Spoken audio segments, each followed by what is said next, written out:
رسول الله صلی الله علیه و آله وسلم و فرمایل کوم وخت چې مکفار په غشولې فقط خپل ځانونه په زغرو د غش څخه ساتي او خپل غش وساتي حمله مپر کوي ترڅو چې نږدې نه وي درته راغلي.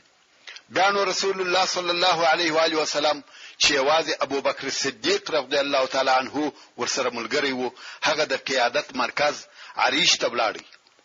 سعد ابن معاذ رضی الله تعالی عنه او هغه د محافظونو ټولي د عریش پر شاوخوا ودرېده. اول هغه څوک چې د جنگ اور په بلسو الاسود ابن عبد الاسد المخزومي وو. دغه اسد یو شریر بدخویه او مغرور سړی وو. دا د قریشو د لشکره څخه راووتی او ویل یې ما د الله سره عهد کړی دی چې یا به د مسلمانانو د حوزه څخه وبچشم یا به ورنړوم او یا به دغه حوزه سره وجل کېږم. دا د کفارو د طرفه اول نفر وو چې د مسلمانانو پر لشکر یوازې راووتی. خو د مسلمانانو د طرفه حمزه ابن عبد المطلب د رسول الله صلی الله علیه و آله وسلم اکا ورووتی. د دوی په مابین کې د تورو وارونه شروع شو. حمزه رضی الله تعالی عنه پر پښه په تور ووهه او پښه د پونډۍ پر مابین ور پرې کړه. د اسود د پښه څخه د قریشو طرف ته ویني فواره وهي او غزار سو. خو په پروتي د حوض وخواته ورسکیږي غواړي چې خپل قسم پر ځای کې. حمزه رضی الله تعالی عنه د حوض سره د توري بلواري پر وکی او مړی کی. اوس نو دغه اسود د بدر په ورځ د کفارو د طرفه څخه اول نفر دی چې وژل کیږي. ورونو څنګه چې مبارزه یا پهلواني زموږ پر اتلونکو بیاناتو کې ډېر ذکر کیږي نو اوس به په پوره تفصیل سره دروښیم. ستاسو دي د مبارزې مقصد او مفهوم په یاد وي. هغه داسې چې په پخوانیو جنگو کې جنگ لاس په لاس د توري او نیزه وهل و. د نن ورځې پر ډول توپ، طیاره، توپک او بمان نه و. نو د جنگو عادت داسې و کوم وخت چې بدوه لشکره مخ په مخ سره ودرېده د جنگ په اول او شروع کې به د یو طرف څخه یو پهلوان یا فارس پر اسپور یا پیاده راووتی. د غیرت او مړانې بیتونه او اشعار به ویل چې په دغه اشعارو کې به د ځان او د خپل پلرو او د خپل قوم صفت کاوه چې موږ توریالي او میړنیو. په میدان کې به ودرېدي او د دشمن و طرف ته به ویل څوک دی چې زما سره قوت او همت، مړانه او غیرت معلوم کی. د دې کار څخه به دغه فارس او پهلوان دوه شی مقصد و. یو دا چې په دغه کار سره به خپل نوم او نشان په خپل قوم او وطن کې لوړاوه. همیشه به د قوي پهلوان او شجاع فارس پسترګ ورته کتل کېده. خاصتا هغه کسان چې په ډیرو مبارزو کې به د خپل مقابل طرف تر وژلو وروسته ژوندۍ پاتې شوی و. او دوهم مقصد یې دا و چې د خپل طرف د لشکر څخه بیره لري کې حماس او دلاوري پکې پیدا سي. نو دغه بل طرف څخه به هم یو پهلوان دغه سي د اشعار په ویلو په غرور او کبریا ورووتی لکه د نن ورځې کشتي یا رسلینګ. بیا به د دوی په مابین کې جنگ شروع شو. په تورو به سره وهل. هر یو به د پهلواني حرکتونه، حمله او دفاع، چالاکی او چسپاندې ښکار کول ترڅو چې یو به ووجل شو. خو دغه مبارزه د جنگ په شروع کې کېده او تر مبارزې وروسته به لشکر پر لشکر حمله وکړه. عمومي جنگ به شروع شو. دغه قسم مبارزه په ډیرو غزاو کې شوې ده. او بیا چې هر وخت مبارزه یا پهلوانی وویل سي دغه د دوه پهلوانانو یو په یو جنگ مقصد دی. برته قصه تراس د جنگ تر شروع د مخه د کفارو د طرفه درې پهلوانان راووته چې دا نفر د قریشو د هغه شو فارسانو او سردارانو څخه و او ټول د یوې کورنۍ څخه و. دغه نفر عتبه ابن ربيعه او د دورور شیبه ابن ربيعه او دریم د عتبه زوی چې ولید ابن عتبه. درې نفر چې د قریشو مشران هم دي میدان ته راووته. اول څوک مبارزه کوي؟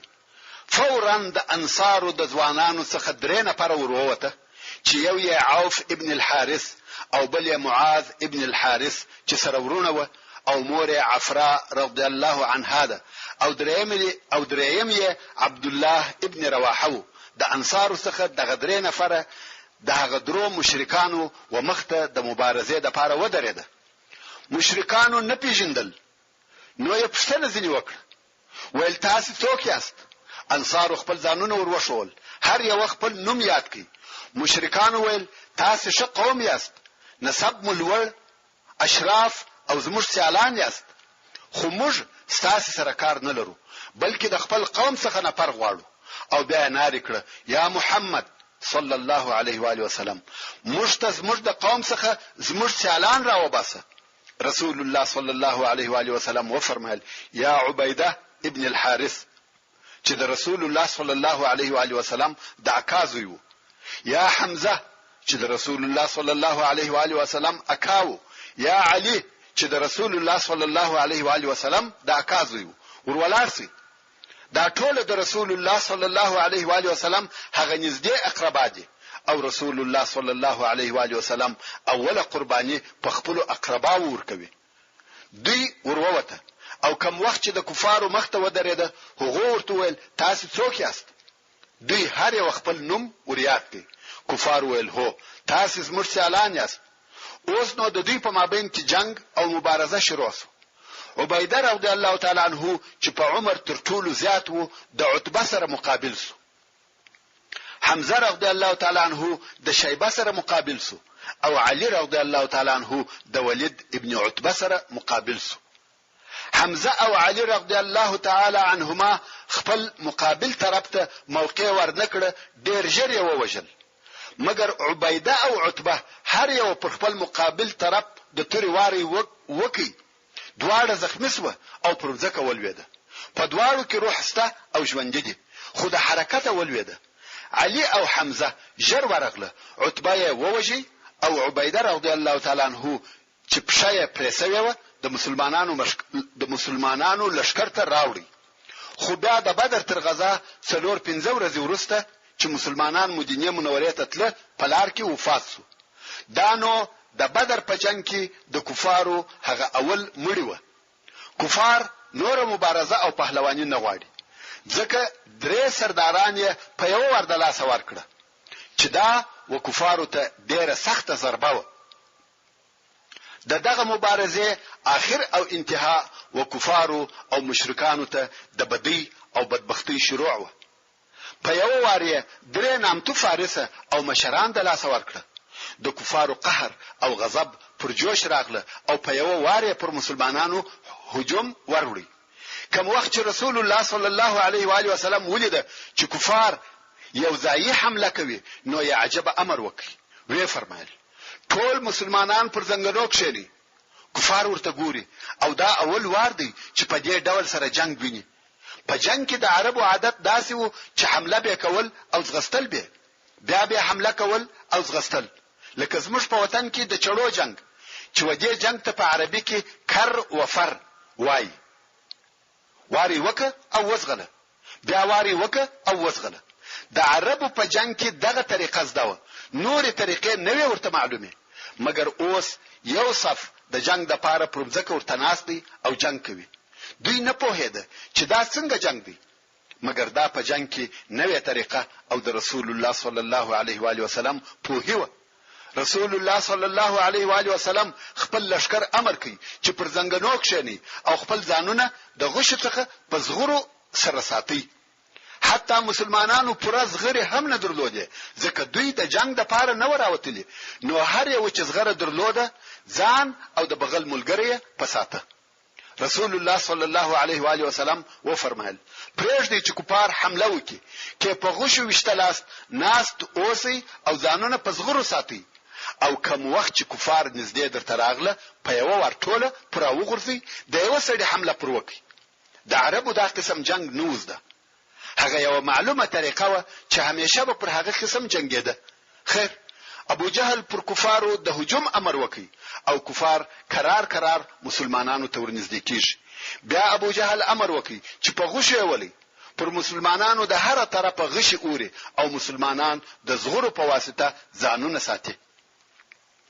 په دغه وخت کې د حضرت عمر فاروق رضی الله تعالی عنہ پر مرئی چې مهجع نومېدی یو غشي ومشتي او شهید سو.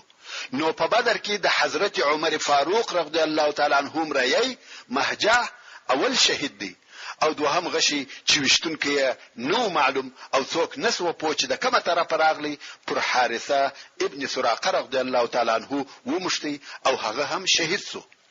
دغه دوه نفر د بدر د غزا اول شهیدان دي. او بیا پس له جنگ دغه حارثه رضی الله تعالی عنه مور ورسول الله صلی الله علیه و آله وسلم تراغله او جړلې ویل یا رسول الله د حارثه د حاله می خبره که ځکه حارثه د مخ تر دې چې جنگ شروع سي ووجل سو او په نامعلومه غشي ووشتل سو. دا هم نو معلومه چې چا ووشتي. نو مور یې خفاوه ځکه زوی په جنگ کې ګډون هم ونه کوي. نو دا په تشویش کې و چې آیا د حارثه مرګ د شهادت دی کیا. نو رسول الله صلی الله علیه و آله وسلم ته وویل د حارثه په حال می خبره که په جنت کې وي خو صبر به وکم او که غیر له جنت څخه وي د مور سره دی د دوزخ نوم یې نه یاداوه. نو ویل که غیر له جنت څخه وي الله عزوجل به هغه کارونه وویني چې زه کوم. مقصد یې جړه د ځان وهل او کالی تیرل و او دغه کارونه لا تر دغه وخت نه حرام شوی. رسول الله صلی الله علیه و آله وسلم یو لو خبر ورته وکړه او وی فرمایل یا ام حارثه ویحک ایا تلونی سوی د الله جل جلاله سره یو جنت نه دی بلکې اته جنتونه دي او استادوی دغه جنتو څخه فردوس اعلی ته رسیدلی دي. ورونو دا د شهید مرتبه او درجه ده چې په فی سبیل الله جنگ کې شهید سي دغه مقام ورکول کیږي. نو ام حارثه خوشاله سو او رهیس و. اوس چې د کفارو د طرفه هجوم شروع سو او مسلمانانو ته شور دزدې سو رسول الله صلی الله علیه و آله وسلم امر وکړي چې اوس نو جنگ شروع کړي. اصحاب کرامو هم په جنگ شروع وکړه. رسول الله صلی الله علیه و آله وسلم د جنگ امریت او قومنده و قومندانانو ته وسپارل او دی علیه الصلاة والسلام وهغه خپل ځای ته چې د لشکر ترشا یا د لشکر ترڅنګ جوړ شوی وو د ابوبکر صدیق رضی الله تعالی عنه په ملګرتیا ولاړی. هلته المنز او دعا کوي ځکه چې اوس جنگ شروع دی او د جنگ مسؤلیت د هغه قومندانانو پر غاړه دی چې رسول الله صلی الله علیه و آله وسلم وظیفه ورسپارلې وي. رسول الله صلی الله علیه و آله وسلم لاس پورته کوي او خپل رب ته دعا کوي. وای الهي هغه وعده چې در سره کړی ده هغه را پوره کړه. دغه دعا په وخت کې هلته جنگ ډیر شدید سو او د جنگ ژرنده په ډیره تیزی سره ګرځیده. جنگ واغه خپل اعلی مقیاس ته ورسېدی. رسول الله صلی الله علیه و آله وسلم په خپل دعا کې وای الهي کته نن ورځ دغه مسلمانان هلاکه بیانو پمځکه کې ستاده عبادت لپاره څوک نه پاتې کیږي. رسول الله صلی الله علیه و آله وسلم دعا کوي خپل رب ته عجز او زاری کوي. دون عجز او دعا یې وکړه چې تر دغه د مخه هیڅ کله په دعا کې دون ډیروالی او عجز نو کړی. دون دعا یې وکړه چې د اوجو څخه پټول وېدی. ابو بکر صدیق رضی الله تعالی عنہ پټو پر اوجو ور پورته کوي او ویل یا رسول الله قسم په الله چې ستا رب ته نقشته کوي او نزل لکوي. دغه دعا دی بس او کافی ده بس ته وخپل رب ته ډیر عجز وکي.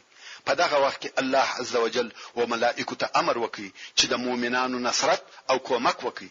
الله عزوجل د سوره الانفال په 12 نمبر آیات کې فرمایي اذ یوحي ربک الى الملائکه انی معکم فثبتوا الذين آمنوا سألقي في قلوب الذين كفروا الرعب.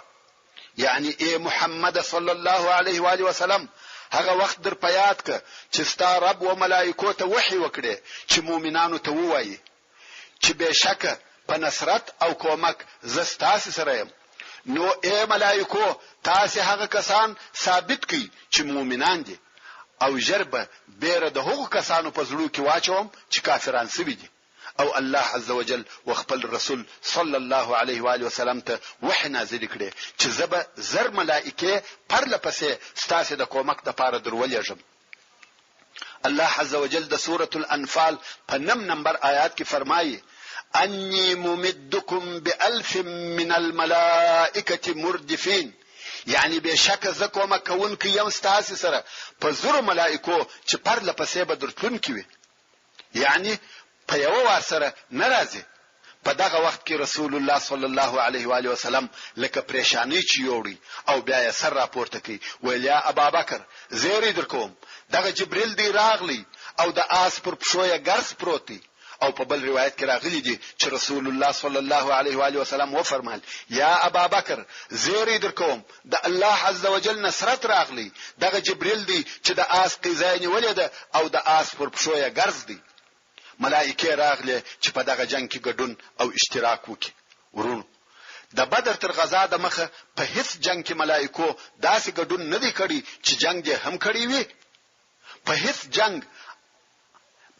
جنگ کې او هیڅ کله نه د پیښه شوی چې ملائکو دي جنگ کړی وي مګر غزوه البدر اوله معرکه او اول جنگ دی چې په هغه کې ملائکه جنگ کوي ځکه دا د حق او باطل په مابین کې اوله او عظیمه معرکه ده چې د اول وار د پاره پیښیږي او بیا رسول الله صلی الله علیه و آله وسلم د عریش د دروازې څخه په داسې حال کې راووتی چې زغره اغوسته او دغه آیات شریفه وایي سيهزم الجمع ويولون الدبر چې دا د سوره القمر 15 نمبر آیات دی یعنی جرد چې د دوی جمع او ټولنه به ماته سي او مسلمانانو ته په جنگ کې شاوي ورغورځوي او بیا رسول الله صلی الله علیه و آله وسلم د مځکې څخه یو متخاور واخسته مخ پر قریش ودرېدي او ویل شاهت الوجوه او دغه خاورې د کوپارو پر طرف ورغورځولې د مشرکانو د لشکر ځینې کوپار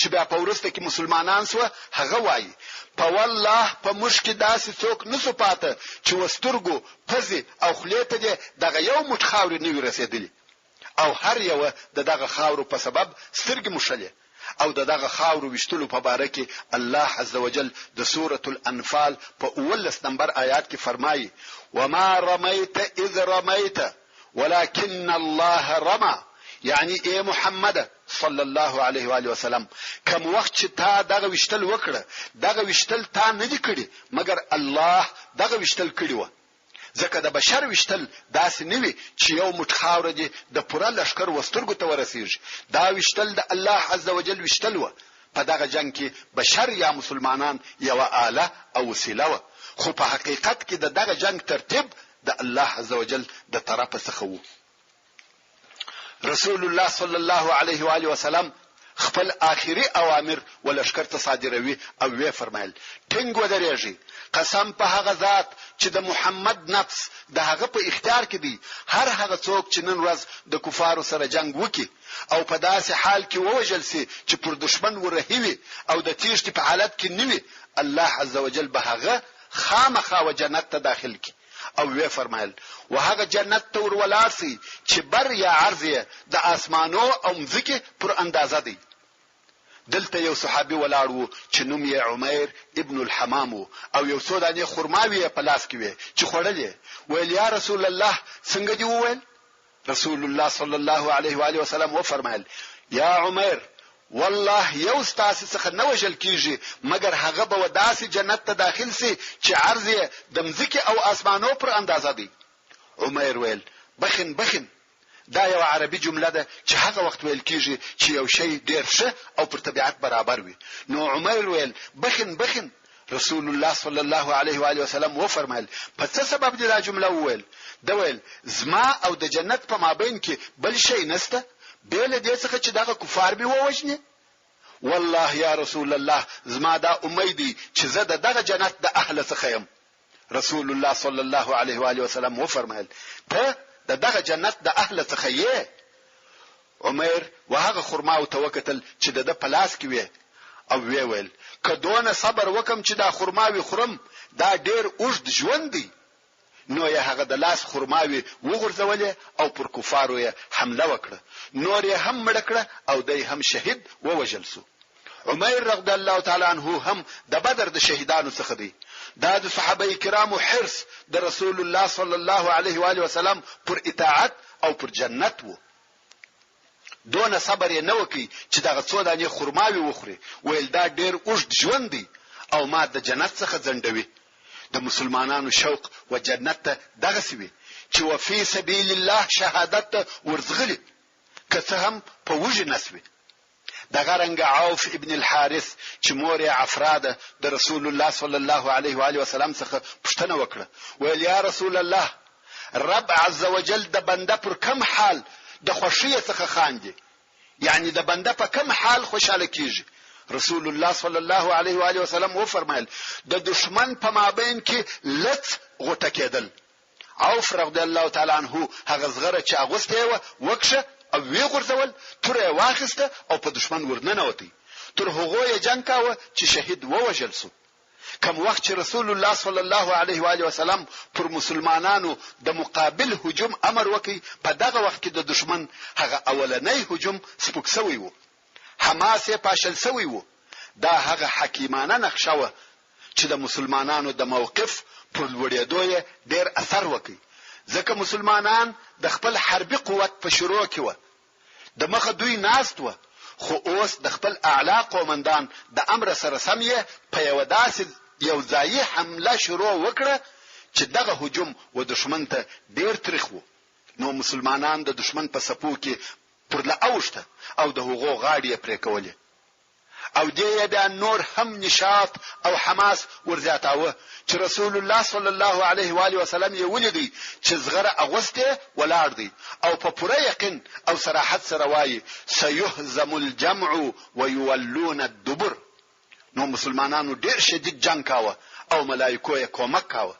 د بدر په غزا کې ملائکو داسې ګډون کړی دي چې جنگ هم کاوه، ځکه پس له هغه څخه چې جنگ خلاصو رسول الله صلی الله علیه و آله وسلم و فرمایل که غواړي چې هغه کسان چې تاسو وجلی دي او هغه کسان چې ملائکو وجلی دي سره وپیژني، د وجل سو کسانو په غاړو او ګوتو کې د سوځلو په آثارو او علامو پسې وګوري. پر هر مړي که د سوځلو علامه و هغه ملائکو وجلی دي، ځکه ملائکو د اور په تورو جنگ کاوه. صحابه کرام وایي موږ په وجل سو کسانو کې وکتل رښتیا هم داسې کسان و چې سوځل شوي و. ابن سعد د عکرمه رضی الله تعالی عنه څخه روایت کوي چې وایي په دغه ورځ به د یو سړي سر پریسو، خدا به نه معلومه چې چا ووهه. عبد الله ابن عباس رضی الله تعالی عنه وایي د مسلمانانو یو سړي د مشرکانو په یو سړي پسې ځغستل چې دغه مسلمان لوړ د چلاخ د وهلو आवाज واورېدی او د یو چا غږ واورېدی چې ویل یې را د مخه حیزوم، او بیا یې ولید چې د هغه مشرک چې د مخته وو سر یې پریسو. هغه مسلمان دغه قصه ورسول الله صلی الله علیه و آله وسلم ته وکړه. رسول الله صلی الله علیه و آله وسلم و فرمایل رښتیا وایه، دا د دریم آسمان څخه کومک وو. نو دا ملائکه و چې خپل ملګری ته ورناري کړه او بیا یې کافر ووهه. ابو داود المازنی رضی الله تعالی عنه وایي زه په یو مشرک پسې وم چې په توره یې ووهم، د مخه تر دې چې زما تور ورسیږي د سر په حواسو. زه پوسوم چې دا د بل چا واری وو چې سر یې ورپریکي. مقصد دا چې د بدر په غزا کې ملائکو عملی ګډون کړی دي، بیل بدر څخه بل هیڅ داسې جنگ نشته چې په هغه کې د ملائکو په خپل جنگ کړی وي. فقط دغه یو د بدر جنگ دی چې ملائکو اشتراک یا ګډون پکښ کړی دي. هو د حنین په ورځ ملائکه د جنگ میدان ته حاضر شوه، خو جنگ نه دی کړی. او دا هم باید وویل سي چې نصر او بری یوازې او یوازې د الله عزوجل د طرف څخه دی، نصر د ملائکو د طرف نه دی. په جنگ کې د ملائکو ګډون د مسلمانانو د پاره فقط یو اطمینان او زیری وو چې مطمئنه اوسئ تاسو کامیاب یاست او شکست نه خورئ، مگر نصر او بری د الله عزوجل د طرف څخه دی. ومن نصر الا من عند الله. ابلیس علیه اللعنه لکه د مخه چې مدرته وویل چې د سراقه ابن مالک په قیافه د مشرکانو سره راغلی وو او د اولی ورځ څخه بیا تر اوسه نو ځنی جلاسوي. اوس چې ملائکه او د هغه کارونه ولیده چې په مشرکانو یې کوي، میدان یې پریښاوه او رهیسو. حارث ابن هشام چې تر اوسه هم د سراقه خیال پر کاوه پورې ومشتي چې چیرې ځي. ابلیس پر ځګر ووهه، هلته یې وغورځاوه او دی بیا په تېښته سو. مشرکان ورته ویل چیرې ځې یا سراقه؟ آیا تا نه ویل چې زه ستاسې ملګری یم او ستاسې څخه نه جلا کېږم؟ ابلیس ویل زه هغه څه وینم چې تاسې یې نه وینئ. زه د الله څخه بیریږم او الله د سختو عذابو خاوند دی. او بیا په تېښته ولاړی. د مشرکانو یو ملګری چې ابلیس علیه اللعنه و کم سو او د مشرکانو په لشکر کې د ماتې او وارخطایي علامې ښکاره سوې. د دوی صفونه د مسلمانانو د سختو حملو په مقابل کې نړیږي او ماتیږي او جنگ و پای ته نږدې کیږي. د مشرکانو څخه یو په متفرقه ډول د میدان جنگ څخه وځي او مسلمانان په پسې دي، یا یې وژني یا یې بندیانوي. مګر لوی طاغي د دې امت فرعون ابو جهل کوم وخت چې په خپل لشکر کې د اضطراب علامې ولیدلې، کوشش کوي چې دغه د ریګو کوټه دغه سیل په مخ کې ودروي او غوښته چې خپل لشکر دلاوره کړي. نو یې په کبر او غرور خپل لشکر ته وویل پام کوئ چې د سراقه خیانت او تېښته په تاسو کې وارخطایي پیدا نه کړي. هغه د محمد سره دغه وعده درلوده. او پام کوئ چې د عتبه او شیبه او ولید مرګ مو وارخطا نه کړي. د هغو څخه تلوار وسو. زما د پلات او عزا سره قسم وي چې موږ به تر هغو پورې ولاړ نسو ترڅو دوی پرسیانو ونه تړو. او زه نه غواړم چې ستاسو څخه دی یو څوک د دوی څخه یو څوک ووجني، یعنی وجنه یې بلکې دغه څه ژوندې نسی د پاره د دې چې دغه د دوی بد عمل و دوی ته وروشيو. مګر ډېر ژر ودته دغه خپل طغیان او تکبر لویی او خودبینی حقیقت وښکاره سو.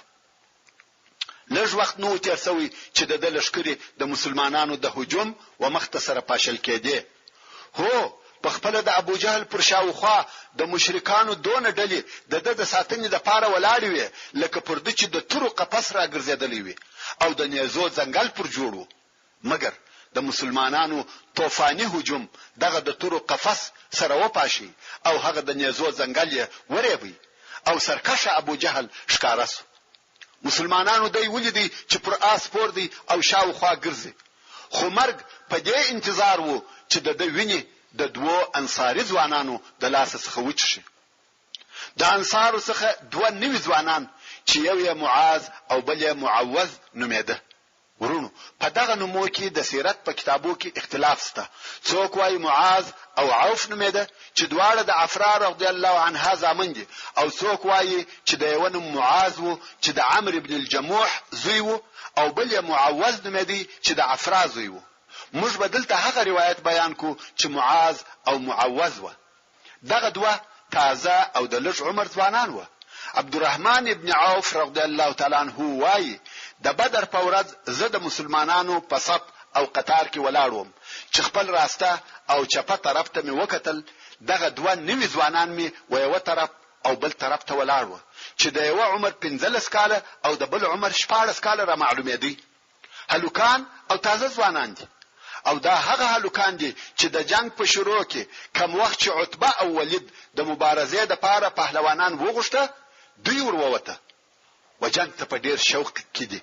نو عبدالرحمن ابن عوف رضی الله تعالی عنہ وايي کوم وخت چې جنگ شروع سو خپل شاوخوا ته مې وکتل و دواړو بغلو ته مې ځوانان هلوکان ولاړ دي.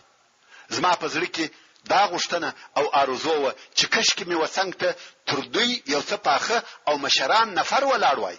داسې څوک وای چې په جنگ کې عادت او تجربه درلودلای، او دا داسې هلوکان دي چې په خپل عمر کې د اول وار د پاره د جنگ میدان ته ورځي.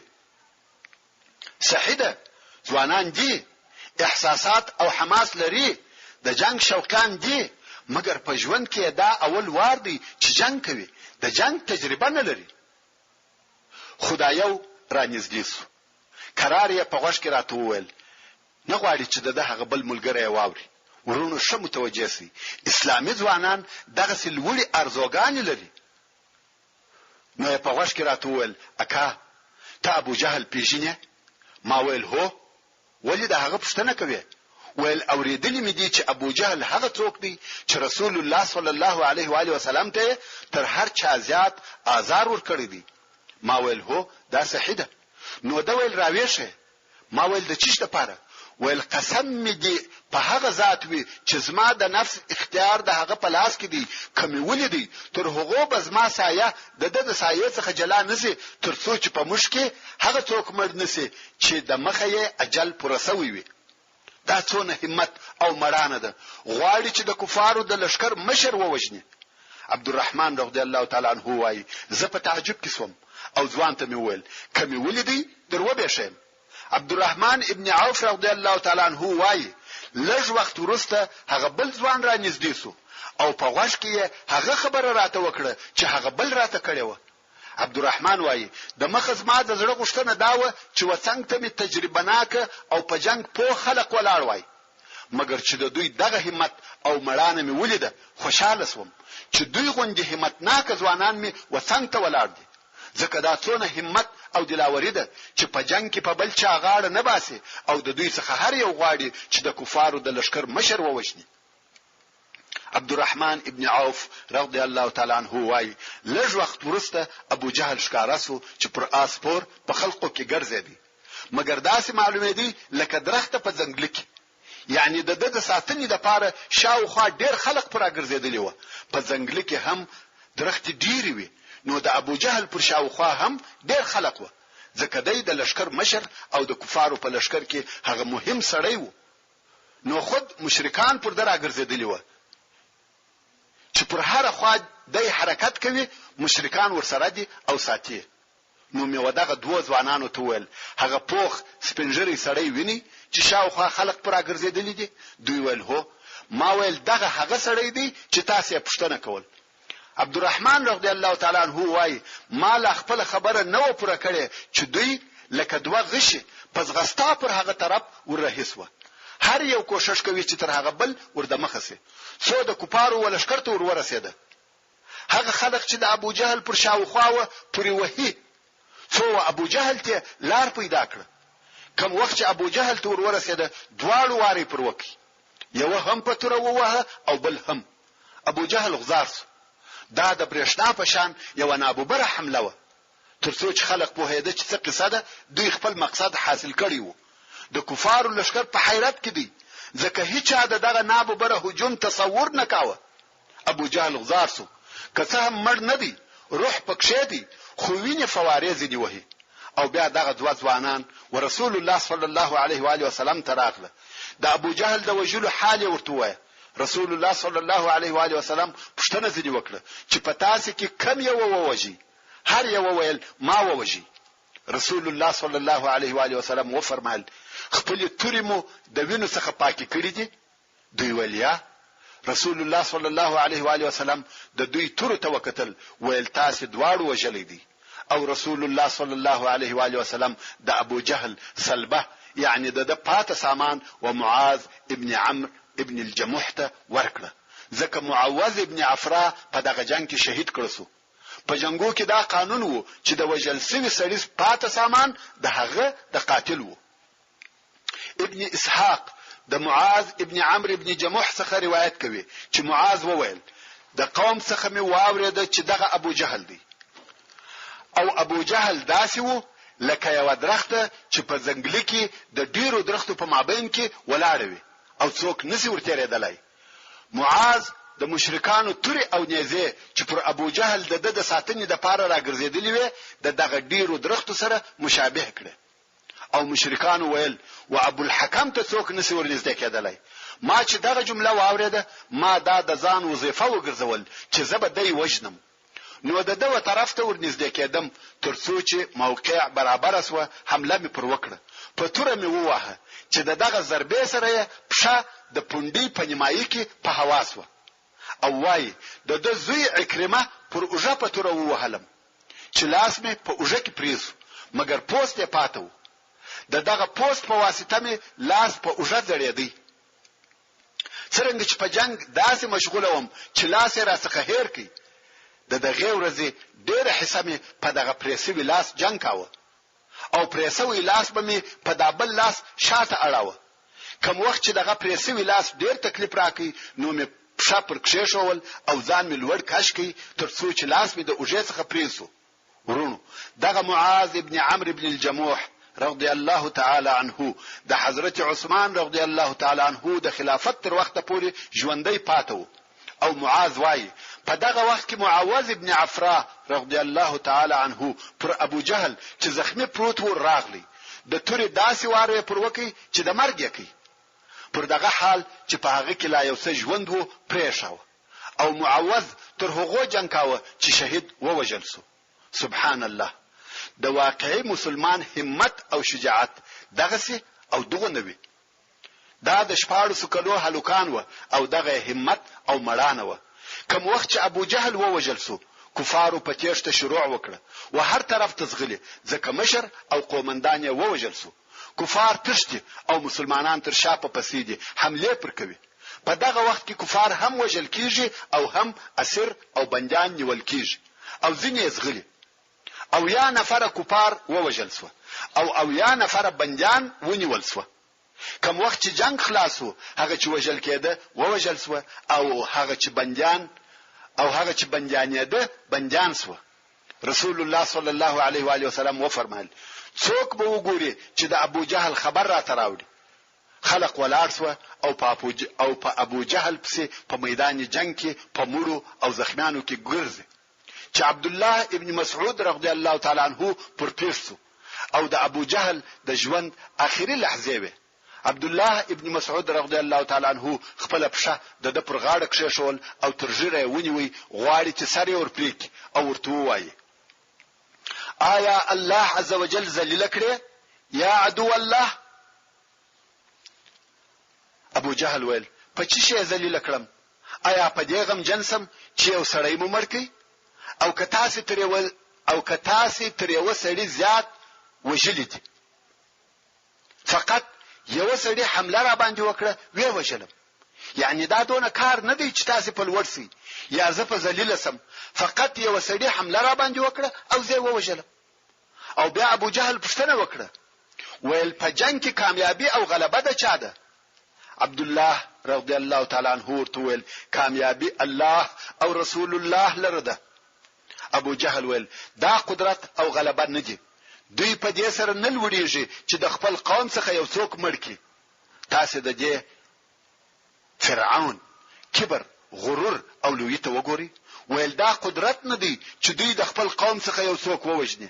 دا زما شرف دی چې دشمنانو نه یم وجلی بلکې خپل قوم ووجلم.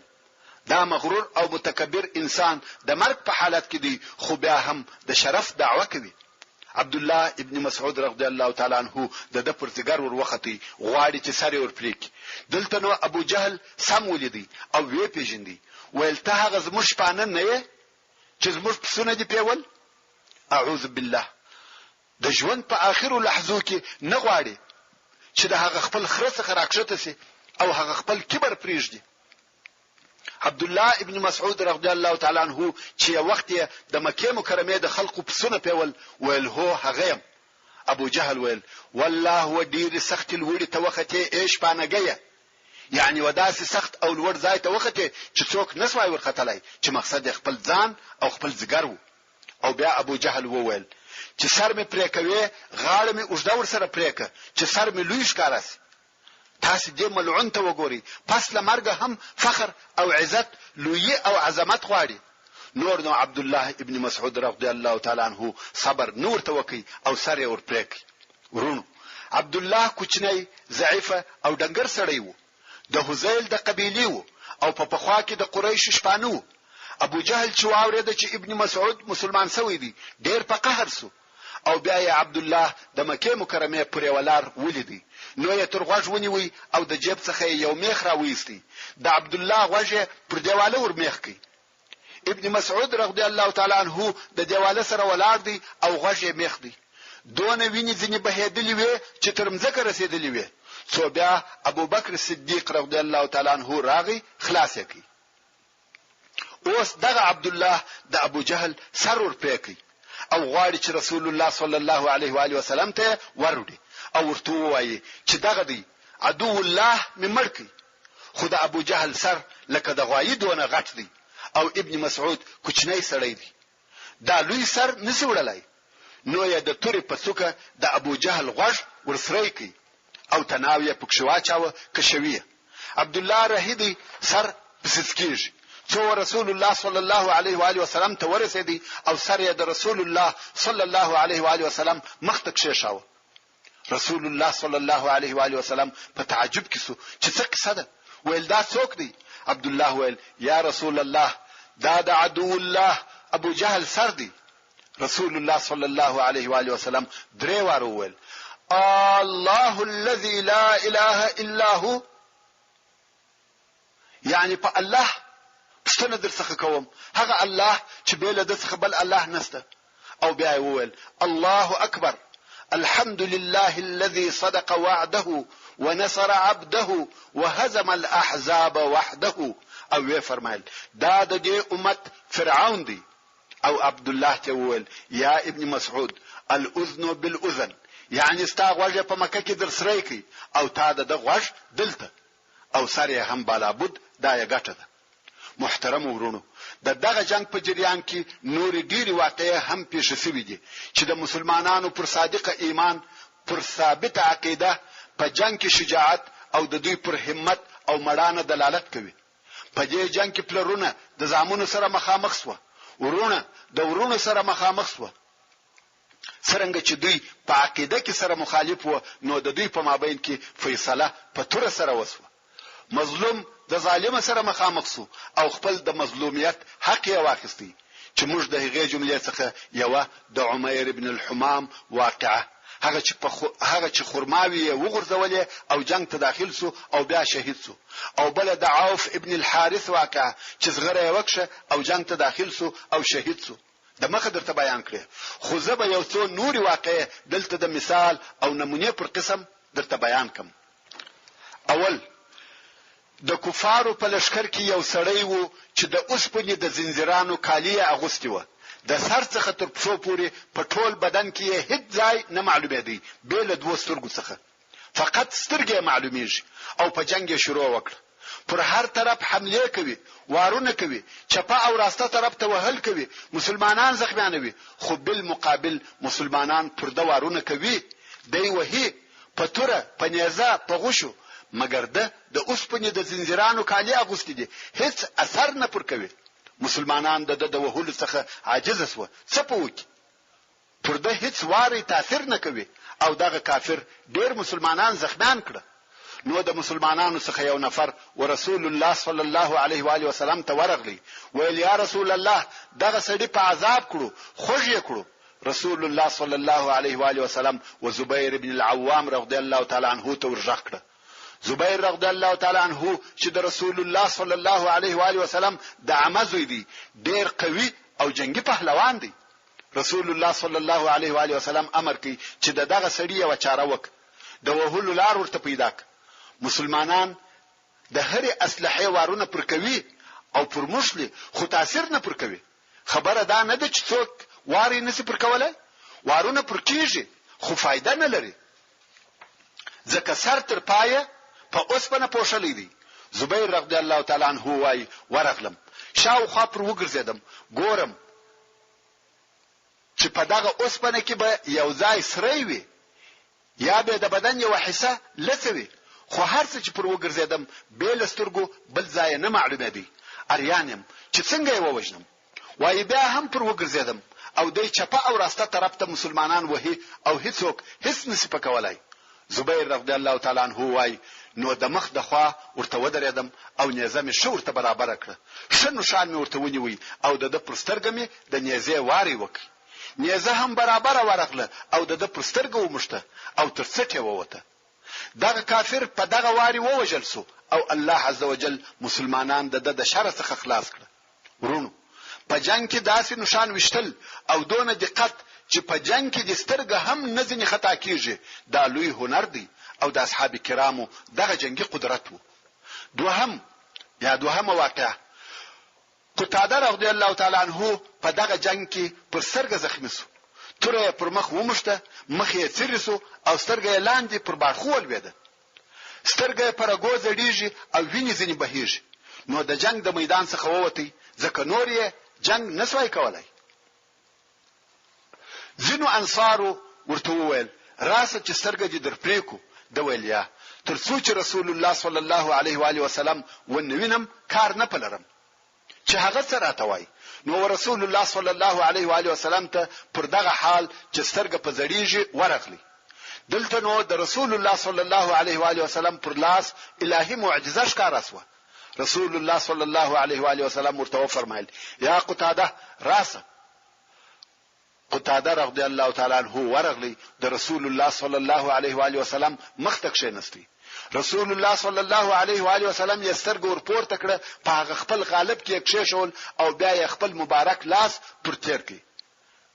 قتاده رضی الله تعالی عنہ وایي والله نه په پوهېږم چې کومه یو زخمی شوی و سترګې مې داسې سو لکه اول چې و. دا هم د نور معجزو ترڅنګ یو معجزه و چې د بدر په ورځ ښکارا سو. د بدر په درېمه واقعه د بدر په ورځ جنگ او معرکه شروع دي چې د عکاشه ابن محسن الاسدی رضی الله تعالی عنہ تر په جنگ کې ماته سو. اوس نو جنگ په چی شو کې نو رسول الله صلی الله علیه و آله وسلم ته ورغلی او ویل یا رسول الله محترم ورونو بیا هم پته د قصې تر تمامېدو د مخه پای ته ورسېده. نو پاته قصه به ان شاء الله تعالی پراتلونکې 14مه پته کې واوري. وما توفيقي إلا بالله وهو السميع العليم وصلى الله تعالى على خير خلقه محمد وآله وأصحابه وأهل بيته أجمعين. سبحان ربك رب العزة عما يصفون وسلام